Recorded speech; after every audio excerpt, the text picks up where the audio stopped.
Doing nothing in this region shows weakness. It emboldens Iran. It's what's happened under the previous administration for 8 years, where the Iranians felt free to conduct hundreds of attacks. That was Secretary of State Mike Pompeo on Fox and Friends earlier this morning, defending President Trump's decision to take out top Iranian General Qasem Soleimani. But some Democratic lawmakers are out this morning slamming the move because the president did not consult with Congress first. Joining us now is our headliner this morning, Republican Senator Thom Tillis of North Carolina. He serves on the Senate Armed Services Committee. Senator, good morning to you. Good morning. First, your reaction to the death of Soleimani. Well, I think we've taken out a top terrorist, somebody who has done Iran's bidding across the world. He's responsible for hundreds of American lives and lives of others who are fighting for freedom in the region. And I appreciate the president's resolve, and I think it was appropriate action. Now, Senator, to questions about whether or not the president needed congressional approval to take this action, what is the case there, and did the president make the right move?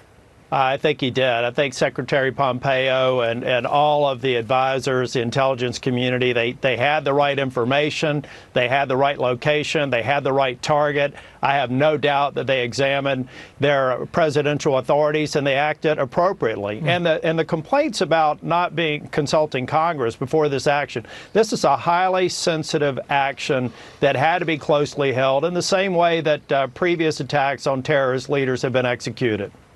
Now, you think about it, go back even to Neptune Spear. President Obama's ordered strike against Osama bin Laden. There was not advance notice. This brings up an interesting question here, because actually after the bin Laden raid, we heard, oh, al-Qaeda is going to retaliate, et cetera, et cetera.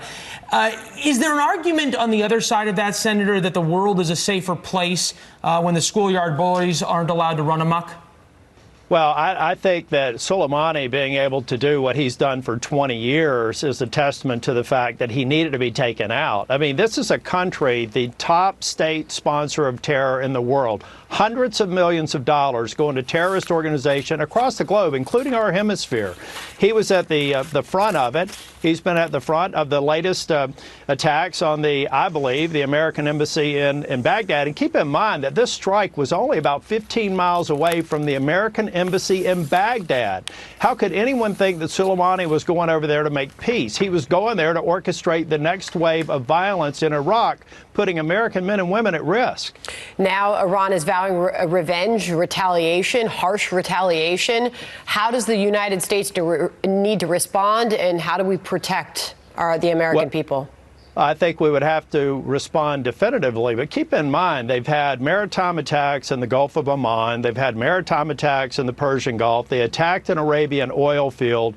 We have been very patient in dealing with Iran's acts of aggression. But when you have the top leader, a designated terrorist, the top leader of terrorists exported from Iran, and you have an opportunity to take them out in Iraq, 15 miles away from the U.S. Embassy, I think it was an appropriate action.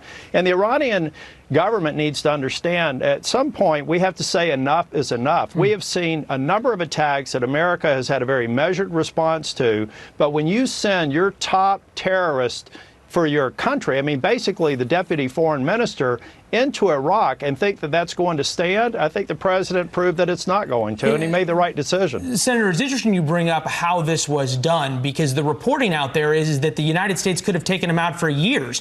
George Bush could have taken him out. President Obama could have taken him out.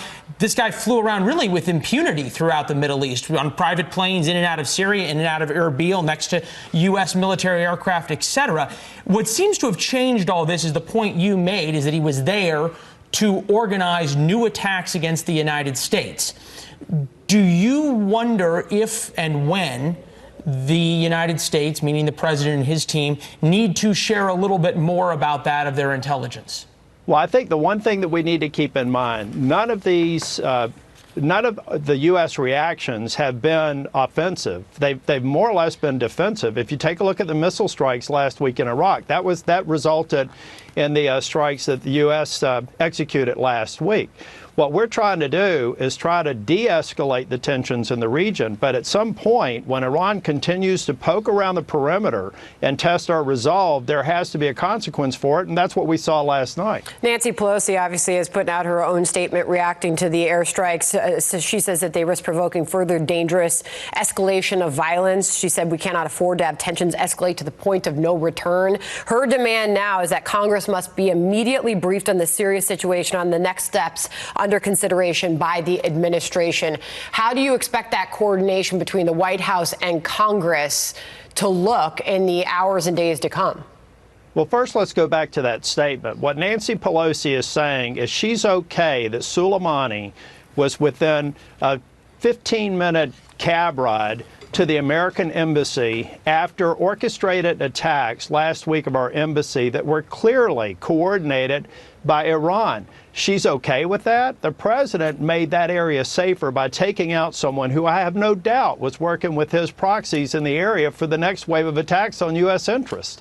So it's very difficult, on the one hand, for her to attack the president's actions and then say that she wants to be involved in the execution of the strategy. If she wants to come to the table and do what she can do to make American men and women safer in the region, then I think the president would welcome her to that table. But taking this political position is not very productive, and certainly not something that, if I were president, would make me feel comfortable with having her engaged in the intimate details of these very sensitive missions.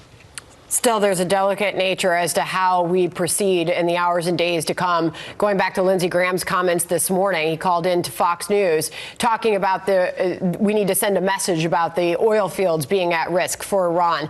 So what does that message need to be, and how do we balance the message of retaliation from Iran and strength on the part of the United States?